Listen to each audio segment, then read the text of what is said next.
Hello friends, welcome two GB study classes.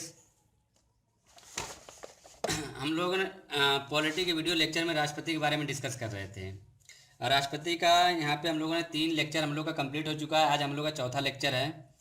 इसमें तीसरे lecture में हम लोगों ने भारत के राष्ट्रपति के बारे में, भारत के 9 राष्ट्रपति के बारे में पढ़ चुके हैं। ठीक, आज हम लोग को 10वें राष्ट्रपति से पढ़ना है। पर 10वां राष्ट्रपति से अचानक से बीच में स्टार्ट करना उचित नहीं होगा, तो एक बार हम लोग उसको पुनः रिवाइज कर लेते हैं, फिर आगे बढ़ते हैं। ठीक है, तो अब जो हमारे जो भारत के पहले राष्ट्रपति थे डॉक्टर राजेंद्र प्रसाद, देखिए ये सब सारा चीज़ें हम लोगों ने राष्ट्रपति के तीसरे लेक्चर में सारा पढ़ चुके हैं। बस एक बार हम लोग यहाँ पे पुनः थोड़ा सा रिवाइज कर लेंगे, फिर आगे बढ़ेंगे। तो जो हमारे पहले राष्ट्रपति थे डॉक्टर राजेंद्र प्रसाद थे, जो इनका कार्यकाल था 1952 से लेकर 1957 तक था। ठीक है, डॉक्टर राजेंद्र प्रसाद को पुनः निर्वाचित किया गया था 1957 से लेकर 1962 तक किया गया था। जब डॉक्टर राजेंद्र प्रसाद के बाद हमारे कौन बने थे, डॉक्टर सर्वपल्ली राधाकृष्णन। ये भी इनके बारे में भी हम लोगों ने पढ़ा था कि इनकी पूरा डिटेल पढ़ा था कि ये 1962 से लेकर 1967 तक इनका कार्यकाल था। डॉक्टर सर्वपल्ली राधाकृष्णन के बाद कौन बने थे, तो डॉक्टर जाकिर हुसैन बने। डॉक्टर जाकिर हुसैन का जो बने थे ये 1967 से लेकर 1967 तक ही था। पर अब ये देखिए, अब इनका तो इनका क्या हुआ, इनके राष्ट्रपति कार्यकाल में इनकी मृत्यु हो गई। तो जब इनके राष्ट्रपति कार्यकाल में मृत्यु हो गई थी तो जब इनकी जगह कौन बना था, तो उस टाइम जो उपराष्ट्रपति रहा होगा वही बना होगा। तो उस टाइम उपराष्ट्रपति कौन थे, डॉक्टर वीवी गिरी बने। तो जब डॉक्टर वीवी गिरी बने तो ये राष्ट्रपति तो बन गए, पर ये कार्यवाहक के रूप में आ गए। ठीक, तो अब राष्ट्रपति गिरी बनने के बाद देखिए फिर अगला जो ऑप्शन हमारा बन रहा है डॉक्टर एम हिमादुल्ला, ये भी कार्यवाहक के रूप में आ गए। तो मतलब इनके बाद भी ये भी कार्यवाहक के रूप में क्यों आ गए, थोड़ा सा मैं इसके बारे में बता देता हूँ। पिछले क्लास में मैं पिछले से सारा कुछ बताया हूँ।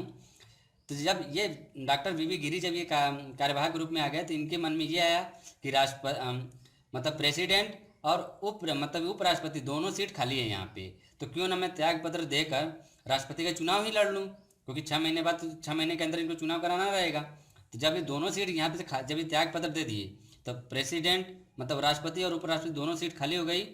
तब अब दोनों सीट खाली रहना नहीं चाहिए। तो इस केस में क्या हुआ कि सर्वोच्च न्यायालय के मुख्य न्यायाधीश जो रहते हैं उनको राष्ट्रपति बना दिया जाता है। तो ये डॉक्टर एम हिदायतुल्लाह जो हैं, ये सर्वोच्च न्यायालय के मुख्य न्यायाधीश थे। इन्हीं को क्या किया गया कि राष्ट्रपति का मतलब राष्ट्रपति के कार्यवाहक के रूप में बना दिया गया। जब चुनाव हुआ तो देखिए यहाँ पे डॉक्टर वीवी गिरी पुनः राष्ट्रपति बन गए। ये कब बने, इनका जो कार्यकाल था 1969 से लेकर 1974 तक हो गया। ठीक, फिर उससे जब इनका कार्यकाल खत्म हुआ, तब कार्यकाल जब खत्म होने के बाद पुनः चुनाव हुआ, तब फखरुद्दीन अली अहमद, जब इनका जो कार्यकाल था मतलब ये देखिए 1974 से लेकर 1977 तक, मतलब ये पूरा 5 साल कंप्लीट नहीं हुआ। और ये फखरुद्दीन अली अहमद का भी कार्यकाल के दौरान ही मृत्यु हो गई थी, इसीलिए इनका भी कार्यकाल पूरा नहीं हो पाया। तो अब इनके टाइम में भी क्या हुआ कि जो उपराष्ट्रपति रहे होंगे, तो उस टाइम उपराष्ट्रपति कौन थे, बीडी जत्ती थे। तो इनको ये राष्ट्रपति के कार्यवाहक के रूप में यहाँ पे आ गए। ठीक है, उसके बाद जब इनका यह कार्यकाल मतलब ये 1977 था, तब पुनः जब चुनाव हुआ, जब 6 महीने के अंदर चुनाव होना था, तो जब पुनः चुनाव हुआ तो नीलम संजीव रेड्डी के बारे में तो पढ़े थे। जब ये नीलम संजीव रेड्डी आए, ये इसके पहले एक चुनाव हार भी चुके थे राष्ट्रपति के लिए। तो अब जब ये आए तो कोई उम्मीदवार नहीं आया तो ये निर्विरोध चुने गए थे। एक नीलम संजीव रेड्डी ऐसे है कि जो निर्विरोध राष्ट्रपति बने हुए हैं। तो इनका कार्यकाल कितना हुआ, 1977 से लेके 1982 तक। ठीक, अब यहीं तक तो हम लोग पिछला क्लास हम लोग का यहीं तक हुआ था। आगे प्रोसीड। तो इनके बाद जो ज्ञानी जैल सिंह आए, ज्ञानी जैल सिंह का जो कार्यकाल था 1982 से 1987 तक था। ये हमारे 7वें राष्ट्रपति के रूप में थे। ठीक है, तो ये हमारे 7वें राष्ट्रपति हुए। अब जब इनके काल में इंदिरा गांधी उस टाइम पीएम थी। तो देखिए, जब हम लोग राष्ट्रपति के वीडियो लेक्चर, राष्ट्रपति का जो पहला लेक्चर देख रहे थे, तो जेबी वीटो का प्रयोग हम लोग पढ़े थे ना, तो ज्ञानी जैल सिंह ही जेबी वीटो का प्रयोग किए थे। आप लोग को ये भी पता होगा कि वो ज्ञानी जैल सिंह जेबी वीटो का प्रयोग किसके कार्य का मतलब कब किए थे, तो कोई डाक विधेयक था। डाक विधेयक जब पास हुआ तो इन्होंने जेबी वीटो पास हुआ, तो इन्होंने अपने पास क्या किया कि उस विधेयक को अपने पास ना तो ये आगे पास किए, न संशोधन के लिए रखे, न ये पास किए, ये अपने पास ही रख लिए। कोई विधेयक जब कोई भी राष्ट्रपति अपने पास रख लेता है, सुरक्षित कर लेता है, तो वही जेबी वीटो होता है। इसी के बारे में हम लोग पढ़े थे। तो जेबी ये ज्ञानी जैल सिंह ने ही जेबी वीटो का प्रयोग किया था 1986 में। देखिए ये बहुत इंपॉर्टेंट क्वेश्चन बनता है, कौन से राष्ट्रपति जेबी वीटो का प्रयोग किए हुए हैं किस सन में। तो ये 1986 में ज्ञानी जैल सिंह ने जेबी वीटो का प्रयोग किया था। ठीक है, फिर ये तो हमारे 7वें राष्ट्रपति बन गए। उसके बाद जब इनका कार्यकाल खत्म हुआ, तो अब हमारे हमारे एक आर वेंकट रमण, जिनका हम लोग बोलते हैं रामास्वामी वेंकट रमण या रामास्वामी वेंकट रामण, ये बोलते हैं। इनका जो कार्यकाल था 1987 से 1992 तक था। ये ऐसे पहले राष्ट्रपति हैं जो चीन की यात्रा किए थे। ठीक है, और अब अभी तक जितने राष्ट्रपति बने थे उनमें से सबसे सर्वाधिक आयु वाले राष्ट्रपति भी यही हैं। देखिए ये भी पूछ लेगा, क्योंकि इनका जो ये मतलब जो इनका जो एज था बाकी राष्ट्रपतियों से सबसे ज़्यादा आयु में थे, इसीलिए इनको ये क्वेश्चन बनेगा। मान लीजिए कुछ ऑप्शन दे देगा, उसमें पूछेगा सबसे सर्वाधिक आयु वाले राष्ट्रपति कौन थे, तो उस क्वेश्चन में उस ऑप्शन में ढूंढिएगा। तो रामास्वामी जी वेंकट रमण हैं, आसानी से टिक लगा दीजिएगा। ठीक, जो हमारे इनके कार्यकाल खत्म होने के बाद जो हमारे 9वें राष्ट्रपति बने थे शंकर दयाल शर्मा, ये इसमें इनके साथ भी देखिए एक बहुत इंपॉर्टेंट क्वेश्चन बनता है कि इनका जो कार्यकाल था 1992 से लेकर 1997 तक। पर इनके साथ एक बहुत इंपॉर्टेंट क्वेश्चन ये बनेगा ना कि जो ये राष्ट्रपति हैं ये 4 पीएम के साथ काम किए हैं, मतलब 4 पीएम के साथ काम किए हैं। अब ये पीएम तो नहीं पूछेंगे, पर ये क्वेश्चन हमेशा एक दो एग्जाम में हम देखने को मिला भी हुआ है, ये 4 पीएम के साथ काम किए हैं। और ये जब ये जब उपराष्ट्रपति बने थे तो निर्विरोध चुने गए थे ये। तो ये 9वें राष्ट्रपति हो गए आपके। जब इनका कार्यकाल खत्म हुआ तो हमारे जो डॉक्टर के आर नारायण बने थे ये। अब ये इनका जो कार्यकाल था 1997 से लेकर 2002 तक, ये हमारे 10वें प्रेसिडेंट बने। ये 10वें प्रेसिडेंट, ये पहले दलित राष्ट्रपति बने। ध्यान से समझ लीजिएगा, इनको 95% वोट मिला था उस टाइम, और कारगिल का युद्ध भी इन्हीं के कार्यकाल में हुआ था। ठीक है, और जब ये चुने गए थे तो यहाँ पे मीरा कुमार है। देखिए जो हम एक बार मीरा कुमार, जो आप लोग वहाँ पे लोकसभा अध्यक्ष की मीरा कुमार हम लोग मीरा कुमारी के नाम से जानते हैं, वो है मीरा कुमार के नाम से। उनका जो कुमारी नहीं है, वहाँ पे कुमार लिखा गया है। ठीक है, तो ये मतलब यहाँ 19 मतलब वो वहाँ पे ये हार गई थी राष्ट्रपति के चुनाव के लिए। मीरा कुमार थी और डॉक्टर के आर नारायण थे, तो इनको 95% वोट मिला, और ये यहाँ पे मीरा कुमार हार गई। ओके,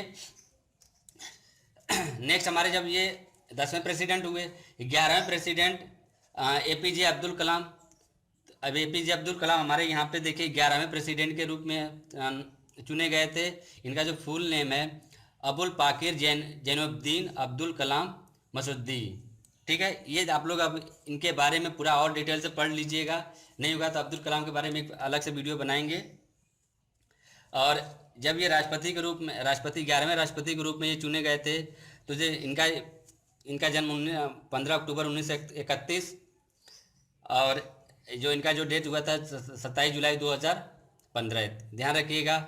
और जो इनका कार्यकाल था 2002 से लेकर 2007 तक हुआ था। ठीक है, 2002 से 2007 के बीच में, और ये 11वें राष्ट्रपति थे। और अब अब्दुल कलाम को आप लोग सारे लोग आप लोग जानते ही हैं कि मिसाइल मैन के नाम से इनको जाना जाता है। ये एक महान वैज्ञानिक थे। इनको भारत रत्न दिया गया था 1997 में। ठीक है, इनके पास भारत रत्न, पद्म विभूषण बहुत सारे इनके पास उपाधियां हैं।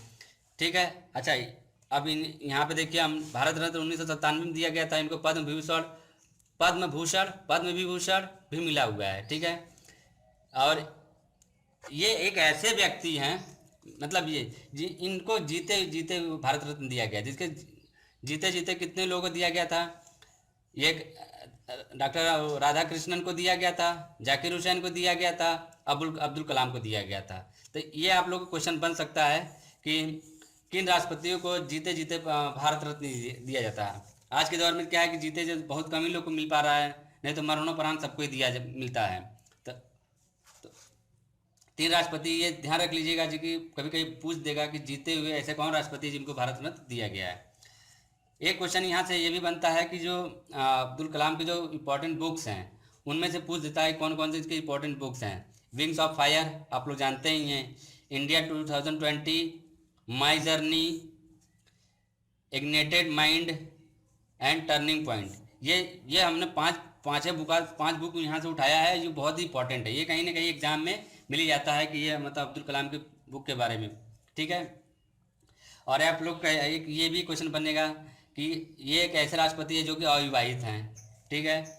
और जनता, और जो अब्दुल कलाम है इनको जनता के राष्ट्रपति के नाम से भी जाना जाता है, जनता के राष्ट्रपति के नाम से भी इनको जाना जाता है। ये वन लाइनर क्वेश्चन है। मान लीजिए कि यहाँ पे चार ऑप्शन दे देगा कि जनता के राष्ट्रपति कौन है। चार ऑप्शन है कि अब्दुल कलाम है, डॉक्टर राजेंद्र प्रसाद है, समथिंग। तो ये आप लोग यहाँ ध्यान रखिएगा, जनता के राष्ट्रपति के नाम से अब्दुल कलाम ही जाने जाते हैं, ठीक।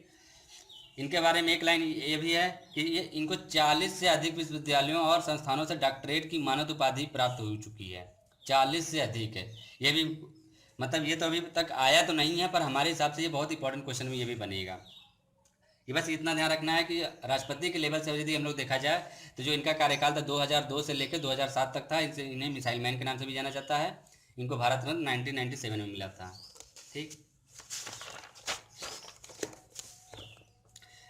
नेक्स्ट जो अगले राष्ट्रपति हैं हमारे 2007 तक तो हुए, तो ये हमारे जो 12वें राष्ट्रपति हैं 2007 से लेकर, जो इनका कार्यकाल 2007 से लेकर 2012 तक होना चाहिए, प्रतिभा देवी सिंह पाटिल।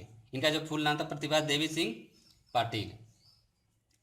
तो ये प्रथम महिला राष्ट्रपति थी। अब यहाँ भी देखिए इंपॉर्टेंट क्वेश्चन बनेगा ये भी कि प्रथम महिला राष्ट्रपति कौन है। तो प्रतिभा देवी सिंह पाटिल, ये यदि ऑप्शन, यही ऑप्शन मारना ही है।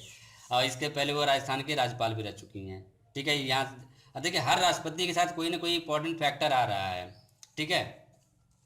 तो जब इनका जो कार्यकाल था 2007 से लेकर 2012 तक, तो अब अगला जो राष्ट्रपति आ रहे हैं प्रणब मुखर्जी जी, जो इनका जो कार्यकाल था 2012 से लेकर 2017 तक था। ये हमारे 13वें राष्ट्रपति थे। और उसके पहले मतलब ये क्या थे, उसके पहले ये वित्त मंत्री थे, ठीक है। इनको भी भारत रत्न दिया गया था 20 जून 2019। देखिए अब ये भी इनको भी मतलब ऐसा, अब पिछला जो हम लोग जब एक देखिए पिछला जो हम लोग देखे थे यहाँ पे कि जीते हुए भारत रत्न किनको मिला था। तो हम लोगों ने डॉक्टर राधा कृष्णन देख लिए, जाकिर हुसैन देख लिए, अब्दुल कलाम को देख लिए। पर यहाँ पे एक ऑप्शन और भी है। यहाँ के एक ऑप्शन ये भी है कि जब ये प्रणब मुखर्जी को भी जीते जी मतलब 2008 में ही भी 20 जून 2019 को भारत रत्न दिया गया था। 2008 में इन्हें पद्म विभूषण दिया गया था, ठीक है। देखिए इनके साथ भी एक इंपॉर्टेंट फैक्टर है कि इनको भी भारत रत्न दिया गया है, ठीक। अब अगला जो हमारे यहाँ इनके बाद हमारा रामनाथ कोविंद जी, जो कि अब तक हैं ये 14वें राष्ट्रपति हैं। ये भी एक दलित राष्ट्रपति हैं, ठीक है। तो पहले तो हमारे प्रणब मुखर्जी जी हैं, अभी सेकंड हमारे ये बन जाएंगे, ठीक है। इनका जो कार्यकाल है 20 जुलाई 2017 से अब तक का है। और इनको अब यहाँ पे बनेगा, इनको राष्ट्रपति 20 जुलाई 2017 को उच्चतम न्यायालय के मुख्य न्यायाधीश ने JS खेयर ने भारत के राष्ट्रपति पद की शपथ दिलाई थी। देखिए अब यहाँ तक तो ये हमारे राष्ट्रपति के बारे में पूरा अब तक हो गए, शुरू से लेकर डॉक्टर राजेंद्र प्रसाद से लेकर रामनाथ कोविंद तक का ये हो गया। अब हमको क्या करना है कि इसमें कुछ इंपॉर्टेंट फैक्टर है, कुछ स्मरणीय पॉइंट हैं, वो हमको यहाँ पे ध्यान में रखना है। जैसे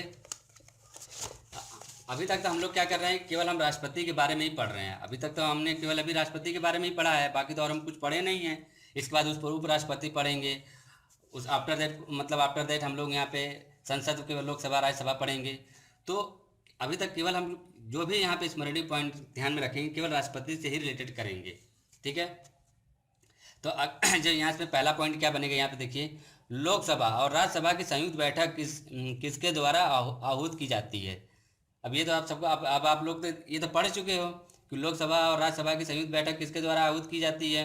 तो ये आप लोग अब ये तो बताने की तो जरूरत है नहीं, क्योंकि हम लोगों ने पहले फर्स्ट या सेकंड वीडियो में इसको हम लोगों ने देखा था। ये तो हमारे राष्ट्रपति द्वारा ही आहूत की जाती है, मतलब मैं वहाँ पे डिस्कस भी किया था कि राष्ट्रपति मतलब लोकसभा और राज्यसभा की बैठक को बुलाता, मतलब स्टार्ट भी करते हैं एंड भी करते हैं, पर जरूरी नहीं है कि बैठक में वहाँ पे बराबर वहाँ बैठे रहें। ठीक है। सेकेंड पॉइंट क्या बनेगा इसमें, संसद के विधेयकों को के बारे में राष्ट्रपति किस प्रकार की निषेधाधिकार का प्रयोग कर सकते हैं। तो ये भी तो हम लोग पढ़ चुके हैं। तो अब यहाँ पे 4 ऑप्शन दिया हुआ है, निलंबन का दिया हुआ है, सीमित का दिया हुआ है, जेबी का दिया हुआ है, उपरयुक्त सभी। तो अब हम लोग क्या करते हैं कि इसमें उपरयुक्त सभी लगा देते हैं, पर नहीं, यहाँ पे संसद के विधेयकों के बारे में, संसद के विधेयकों के बारे में राष्ट्रपति किस प्रकार का निषेधाधिकार का प्रयोग कर सकते हैं। तो यहाँ पे जेबी वीटो का प्रयोग होगा। ठीक, ध्यान रखिएगा, यहाँ पे जेबी वीटो का हम लोग ये प्रयोग करते हैं। ठीक है, जेबी का। राष्ट्रपति के चुनाव से संबंधित विवादों का निर्णय कौन करता है। जब राष्ट्रपति का चुनाव होता है, इसमें कुछ विवाद होते हैं, तो इसका निर्णय कौन करता है। उच्चतम न्यायालय करता है, चुनाव आयोग करता है, संसद करता है। उच्चतम न्यायालय या उच्च न्यायालयों के दोनों करते हैं। तो यहाँ पे जो राष्ट्रपति का जो चुनाव से संबंधित विवाद होता है वो उच्चतम न्यायालय ही करेगा। ठीक है, उच्चतम न्यायालय, उच्च न्यायालय नहीं है, उच्चतम न्यायालय। ठीक है। अब आप लोग ये बहुत लोगों के मन में ये स्टार्टिंग में ये होता था कि नहीं, संसद में 2 राज्यसभा लोकसभा है, तो दोनों लोग यहाँ से डिस्कस कर लेंगे, विवाद संभल जाएगा। नहीं, यहाँ पे केवल उच्चतम न्यायालय इनके विवाद, राष्ट्रपति से संबंधित जितने विवाद हैं उच्चतम न्यायालय देखेगा। ठीक। अगला जो स्मरणीय पॉइंट इसमें हमारा बन रहा है, भारत के राष्ट्रपति पर महाभियोग चलाया जा सकता है। ये तो आप लोग बहुत अच्छे से पढ़े हो, आर्टिकल 61। तो अब यहाँ पे अब कौन चलाएगा, केंद्रीय मंत्रिमंडल या प्रधानमंत्री या उसके सहयोगी, संसद, विशेष रूप से अधिकरण द्वारा, उच्चतम न्यायालय द्वारा। तो ये आप लोग बहुत अच्छे से पता है कि संसद द्वारा चलाया जाएगा। कोई एक मतलब एक लोकसभा से मान लीजिए कि 1/4 वहाँ से महाभियोग लगा जाएगा, और दूसरे सदन में क्या करेगा, 2/3 से उसे मतलब उनको पारित करना पड़ेगा कि ये नहीं, ये मतलब इनको महाभियोग लगाया जा सकता है। ठीक, ये यहाँ तक पॉइंट क्लियर है। अगला पॉइंट क्या बनेगा कि सर्वसम्मति से भारत का राष्ट्रपति कौन चुना गया है। ये देखिए बहुत इंपॉर्टेंट क्वेश्चन बनेगा आप लोग। ये आप लोग KR Narayan, doctor APJ Abdul Kalam, doctor S Radhakrishnan और नीलम संजीव रेड्डी, ये आप लोग क्वेश्चन बताइएगा। ये बहुत ही इंपॉर्टेंट क्वेश्चन है। और ये आप लोग के मन में ये आ रहा होगा कि APJ अब्दुल कलाम भी सर्वसम्मति से, मतलब नहीं, इनके साथ चुनाव हुआ था।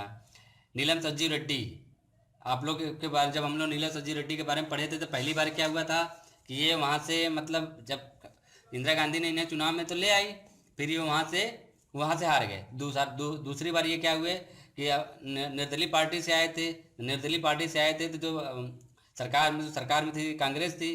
तो जब कांग्रेस को ये लगा कि ये दोबारा ये आ रहे हैं, तो कांग्रेस ने अपने उम्मीदवार को हटा लिया और ये निर्विरोध वहाँ से जीत गए थे। ये इनकी कहानी तो हम लोगों ने जब पढ़े थे तो इनके बारे में पूरा डिटेल पढ़ा था। ठीक, आइए नेक्स्ट पॉइंट देखते हैं कि अब तक 2 राष्ट्रपति डॉक्टर जाकिर हुसैन और फखरुद्दीन अली अहमद ने इनके कार्यकाल के दौरान मृत्यु हो गई थी। ये भी हम लोगों ने देख चुके हैं। ये जितने मैं स्मरणीय पॉइंट यहाँ पे जितने पॉइंट मैं डिस्कस कर रहा हूँ, सारे पॉइंट हमने एग्जाम के पर्पज़ से, एग्जाम के पेपरों से कलेक्ट किया हूँ। ठीक है। तो डॉक्टर जाकिर हुसैन और फखरुद्दीन अली को जो इनके कार्यकाल में ही मृत्यु हो गई थी, ये हम लोगों ने डिस्कस कर चुके हैं। अगला पॉइंट क्या है, वीवी गिरी स्वतंत्र उम्मीदवार के रूप में चुने जाने वाले प्रथम राष्ट्रपति हैं। ये ध्यान रखिएगा, ये भी जो वीवी गिरी हैं स्वतंत्र उम्मीदवार के रूप में चुने जाने वाले ये प्रथम राष्ट्रपति हैं। ठीक, अभी हम लोगों ने एक क्वेश्चन ऊपर डिस्कस किया था ना कि नीलम संजीव रेड्डी निर्विरोध चुने जाने वाले प्रथम राष्ट्रपति। इनके बारे में तो हम लोग पढ़ चुके थे, इनकी कहानी के बारे में जानते हैं कि निर्विरोध कैसे हो गए थे। पहली बार ये हार गए, तो दोबारा ये निर्दलीय से लड़े, तो वहाँ से ये कांग्रेस ने मतलब अपनी उम्मीदवार को हटा लिए, तो ये अकेले हो गए थे, निर्विरोध चुने गए थे। ठीक, अगला पॉइंट क्या बना कि M हिदायतुल्लाह ने 2 बार 1996 और 1982 में कार्यवाहक के रूप में, राष्ट्रपति के रूप में कार्य किया है। ये जो M हिदायतुल्लाह हैं, ये कार्यवाहक के रूप में 2 बार कार्य किए हैं। तो ये अगला क्वेश्चन यहाँ पे हम लोग बोल रहे हैं कि M हिदायतुल्लाह ने 2 बार कार्यवाहक के रूप में कार्य किया। ये भी इंपॉर्टेंट क्वेश्चन बनेगा। डॉक्टर शंकर दयाल शर्मा ने 4 प्रधानमंत्री, ये तो हम लोग देखिए अभी डिस्कस भी किए थे, डॉक्टर शंकर दयाल शर्मा ने 4 प्रधानमंत्रियों के साथ कार्य किया है। ठीक है, ये भी आप लोग का इंपॉर्टेंट क्वेश्चन बन रहा है। भारत के संघ की कार्यपालिका का प्रधान, देखिए ये आप आर्टिकल 53, जो हम लोगों ने पहले लेक्चर में हम लोगों ने डिस्कस किया था कि आर्टिकल 53 में भारत के संघ कार्यपालिका प्रधान के कौन होते हैं, तो हमारे राष्ट्रपति होते हैं। ठीक। राष्ट्रपति पद के उम्मीदवार के नाम का प्रस्ताव कम से कम 50 निर्वाचकों द्वारा होना चाहिए। ये ध्यान रखिएगा कि जो उम्मीदवार का नाम का प्रस्ताव है कम से कम 50 निर्वाचकों के नाम के द्वारा होना चाहिए, और कम से कम 50 निर्वाचकों द्वारा ही इसका अनुमोदन भी होना चाहिए। ये भी इंपॉर्टेंट क्वेश्चन बनेगा, ध्यान से समझ लीजिएगा इसको। ठीक है। राष्ट्रपति केवल एक सदन ये यहाँ पे राष्ट्रपति केवल एक सदन चलने की दशा में भी अध्यादेश जारी कर सकता है। आर्टिकल 123 के थ्रू मतलब केवल एक ही सदन चल रहा है, उसमें भी कोई अध्यादेश जारी करना होगा तो राष्ट्रपति कर सकता है। जरूरी नहीं कि दूसरा भी अध्यादेश हो फिर उसमें। तो यहाँ पे कभी ऐसा तो मतलब कभी कभी ये सब केस कभी कभी हो सकता है। ठीक है। अगला पॉइंट हम लोग का जो बनेगा यहाँ पे, ये वन लाइनर टाइप के क्वेश्चन हम लोग मतलब एग्जाम के पर्पज से मैं यहाँ से कलेक्ट किया हूँ, सारे जो पेपर में आए हुए हैं। ये देखिए, अब तक 1962 मतलब यहाँ अक्टूबर 1962, दिसंबर 1971, जून 1975 में आपात उद्घोषणा और राष्ट्रपति द्वारा ही की गई थी। मतलब 1962 में, 1971 में, 1975 में राष्ट्रपति द्वारा ही यहाँ पे उद्घोषणा की गई थी। तो कभी कभी ये पूछा जाता है ना कि आपातकालीन कब कब लगाया गया, तो उसमें यदि तीनों ऑप्शन है, पूछ दिया कि नॉन ऑफ दीज कौन सा नहीं है, तो दूसरा जो 62 है, 71 है और 75 के अलावा कोई है तो वो नहीं हो सकता है। यदि उनमें से कोई अदर कोई दिया है, उसमें इन तीनों में से कोई है तो इन तीनों में से लगा दीजिएगा। ठीक। राष्ट्रपति सैनिक न्यायालय द्वारा दिए गए दंड भी माफ कर सकता है। मतलब देखिए, राष्ट्रपति के पास पावर है, ये है कि कोई भी दंड को वो माफ कर सकता है, कम कर सकता है। ये सब चारों ऑप्शन जो हम लोग पढ़े थे, तो अब यहाँ पे वो तो कर सकते हैं, पर सैनिक न्यायालय एक अलग न्यायालय होता है सैनिकों के लिए, उसमें भी राष्ट्रपति का हस्तक्षेप कर सकता है, माफ कर सकता है, कम कर सकता है, सारा प्रोसेस जो है वो। ठीक है। एक इम्पॉर्टेंट फैक्टर यहाँ पे कि जो अमेरिका के विपरीत यहाँ पे जो अमेरिका के राष्ट्रपति हैं, कोई भी संधि सीनेट की स्वीकृति के बिना नहीं कर सकता है। मतलब यहाँ पे जो सीनेट है, जैसे अपने यहाँ जो पार्लियामेंट मतलब संसद है ना, वैसे ही अमेरिका को जो अमेरिका में वहाँ पे है उसे सीनेट बोला जाता है। ठीक। तो अमेरिका के जो राष्ट्रपति है, कोई भी संधि वगैरह साइन करना होता है ना, तो उसको सीनेट से परमिशन वगैरह या कुछ वहाँ से उसकी स्वीकृति लेनी पड़ती है। बट भारत का जो राष्ट्रपति है, वो भारत का राष्ट्रपति बिना संसद के अनुमोदन के संधि कर सकता है। तो आप भारत के राष्ट्रपति के पास इतनी पावर है। ठीक। नेक्स्ट पॉइंट क्या बनेगा हमारा कि आर्टिकल 57, कोई व्यक्ति राष्ट्रपति निर्वाचित हो चुका है, वह पुनः राष्ट्रपति निर्वाचित होने के लिए पात्र होगा। देखिए, जैसे कि जो पहले जो हमारे राष्ट्रपति डॉक्टर राजेंद्र प्रसाद हैं, वो पहले एक बार राष्ट्रपति बन गए, तो दोबारा वो मतलब आर्टिकल 57 के द्वारा पुनः निर्वाचित हो सकते हैं, मतलब उनको पुनः निर्वाचित हो सकते हैं। ठीक। ये मतलब हमारे संविधान में आर्टिकल 57 में मेंशन है। राष्ट्रपति, उपराष्ट्रपति, लोकसभा के स्पीकर, सर्वोच्च न्यायालय के न्यायाधीश इत्यादि का वेतन भत्ते भाग 2 अनुसूची में रखा गया। ध्यान रखिएगा, भाग 2 अनुसूची में रखा गया। ये बहुत इंपॉर्टेंट क्वेश्चन, ये यूपी पीसीएस में भी आ चुका है कि किस भाग में रखा गया है। भाग 2 में रखा गया, भाग 3 में रखा गया। तो ये भाग 2 में मतलब इसमें तीनों है। राष्ट्रपति भी ध्यान रखिएगा, उपराष्ट्रपति भी है, लोकसभा के स्पीकर भी हैं, सर्वोच्च न्यायालय के मुख्य न्यायाधीश मतलब मुख्य न्यायाधीशों के इत्यादि के, ये भाग 2 में ही रखा गया है। तो ये हमारे मतलब राष्ट्रपति से इंपॉर्टेंट क्वेश्चन बन गए हैं। कुछ एग्जाम में आए हुए क्वेश्चन मैं आप लोग के सामने लेके आ रहा हूँ। जैसे देखिए कि भारत के निम्न राष्ट्रपति निर्विरोध चुने गए थे, तो ये जो मैंने क्वेश्चन वहाँ से ले आया था, यहीं से लेके आया था कि ये नीलम संजीव रेड्डी, एकमात्र राष्ट्रपति नीलम संजीव रेड्डी थे जो निर्विरोध चुने गए थे। ये पूर्व में राष्ट्रपति के चुनाव में भी हार गए थे। ये आप लोगों को पता ही है। यहाँ पे एक क्वेश्चन और देख लीजिए, राष्ट्रपति से रिलेटेड। राष्ट्रपति की मृत्यु होने या इस्तीफा देने पर राष्ट्रपति कार्यकाल के कार्यभार का पालन उपराष्ट्रपति कब तक करेंगे? तो ये 4 ऑप्शन है, पहले आप लोग देख लीजिए। उर्वरित हुए कार्यकाल तक, अधिकतम 1 वर्ष की अवधि तक, अधिकतम 6 महीने की अवधि तक, अधिकतम 4 माह की अवधि पर। तो बस आप लोग यहाँ पे देखिए, अधिकतम 6 महीने की अवधि तक मतलब वहाँ पे कार्यकाल संभाल सकते हैं, उसके बाद उन्हें पुनः राष्ट्रपति का चुनाव करना पड़ेगा। ठीक। एक क्वेश्चन और राष्ट्रपति से रिलेटेड देख लीजिए कि राष्ट्रपति का अभिभाषण कौन तैयार करता है? ये आप लोग अब इतना क्वेश्चन समझ लीजिए, क्वेश्चन सब मिल गया सामने। बस ये आ जाएगा कि जो हमारा मंत्रिमंडल है, केंद्रीय मंत्रिमंडल में जो रहेगा वो प्रधानमंत्री या उसके मंत्रिमंडल दल राष्ट्रपति का अभिभाषण तैयार करेगा। यही देखिए, इसका भी आंसर यही होगा, प्रधानमंत्री या उसके मंत्रिमंडल द्वारा। ठीक, एक क्वेश्चन और देख लीजिए। राष्ट्रपति से रिलेटेड हमें लगता है कि अब हमें नहीं लगता कि आप लोगों का कोई क्वेश्चन फंसेगा। भारत के राष्ट्रपति की भारत के राष्ट्रपति निर्वाचन के लिए न्यूनतम निर्धारित आयु कितनी है? अभी आप लोगों को पता ही है कि जो हम लोगों ने पहले जो ये 35 वर्ष पहले हम लोग पढ़ चुके हैं। राष्ट्रपति आर्टिकल 58 में पढ़े ही भी थे कि राष्ट्रपति बनने की योग्यता का उल्लेख है, जिनमें वह वर्णित है कि राष्ट्रपति बनने की न्यूनतम उम्र 35 वर्ष है। एक आध क्वेश्चन और देख लेते हैं। राष्ट्रपति लोकसभा को भंग कर सकता है? तो अब देखिए, राष्ट्रपति लोकसभा को कैसे भंग कर सकता है? तो वह क्या अपने संसद से परामर्श लेगा नहीं कि वो न्यायाधीश से सलाह लेगा? तो मंत्रिमंडल के सहयोग से, जो केंद्र में मंत्रिमंडल प्रधानमंत्री की सलाह या प्रधानमंत्री की सलाह लेगा, मतलब कि प्रधानमंत्री के जो इतने मंत्रिमंडल है उनसे सलाह ले लिए, तो प्रधानमंत्री की सलाह पर ये भंग कर सकता है। उपराष्ट्रपति की सलाह पर भी नहीं करेगा, लोकसभा की सलाह पर भी नहीं करेगा, सर्वोच्च न्यायालय की सलाह पर भी नहीं करेगा।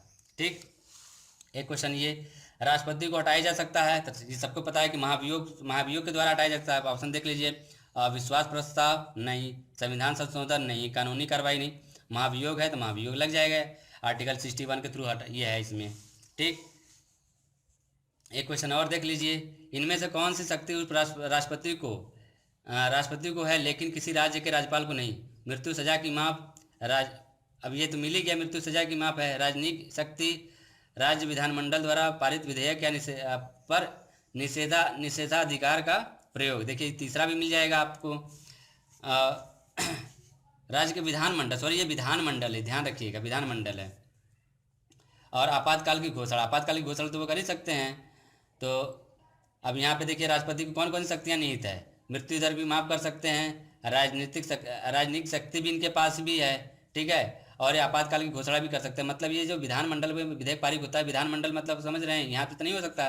बाकी ये तीनों आपका सही हो रहा है, मतलब सजा भी कम कर सकते हैं, माफ़ कर सकते हैं, राजनीतिक शक्ति भी इनके पास है, आपातकाल की घोषणा भी कर सकते हैं। देखिए, मृत्युदंड की सजा को सिर्फ राष्ट्रपति ही क्षमा कर सकता है, ठीक है। आर्टिकल 72, आपातकाल की घोषणा भी कर सकते हैं आर्टिकल 352 में। मंत्रिमंडल की सिफारिश पर राष्ट्रपति ही कर सकते हैं, एवं राजनीतिक शक्ति भी राष्ट्रपति को ही प्राप्त है। ये इंपॉर्टेंट क्वेश्चन है। देखिए, यहाँ तक तो हमारे राष्ट्रपति ने आज का जो लेक्चर है, हम लोगों ने राष्ट्रपति के बारे में पूरा कंप्लीट कर लिया है। अब राष्ट्रपति के बारे में हम लोगों ने उनका पूरा का पूरा सारे राष्ट्रपति के बारे में थ्योरेटिकल, कुछ इसे इंपॉर्टेंट फैक्टर, और भारत में कितने राष्ट्रपति, पहले डॉक्टर राजेंद्र प्रसाद से लेके रामनाथ कोविंद तक हम लोगों ने सारा डिस्कस कर लिया है। कुछ वन लाइनर क्वेश्चन भी पढ़ लिए। अब राष्ट्रपति का पूरा कंप्लीट वीडियो आज यहाँ पे ख़त्म हो गया है। अब हमारा जो अगला जो लेक्चर होगा उपराष्ट्रपति का होगा। तो अब उपराष्ट्रपति का इसलिए उपराष्ट्रपति होगा कि इससे रिलेट करता है, उपराष्ट्रपति इससे ही रिलेट में आएंगे, ठीक है। तो आज का लेक्चर यही है। आप लोग सब ये निवेदन है कि हम लोगों ने जितना अब तक मतलब पढ़ा है, यदि वीडियो कुछ नहीं समझ में आया, एक आप ये डाउट का क्लास होगा, तो आप लोग प्लीज़ कमेंट करके बताइए कि सर इसमें क्या क्या डाउट हो रहा है। तो आप लोग जब कमेंट करके बताएंगे तो मैं उसको डाउट क्लास में उसको दूर करूँगा। और क्या वीडियो में कोई भी परेशानी हो रहा है, समझ में नहीं आ रहा, तो वही बताइए। मान लीजिए कोई क्वेश्चन प्रॉब्लम हो रहा है, तो आप लोग वहाँ पे मैं कमेंट में बता दीजिए कि अगला क्लास एक डाउट क्लास लेके आऊँगा, वहाँ पे उसको आपके डाउट को वहाँ पे क्लियर करूँगा। Okay, thank you.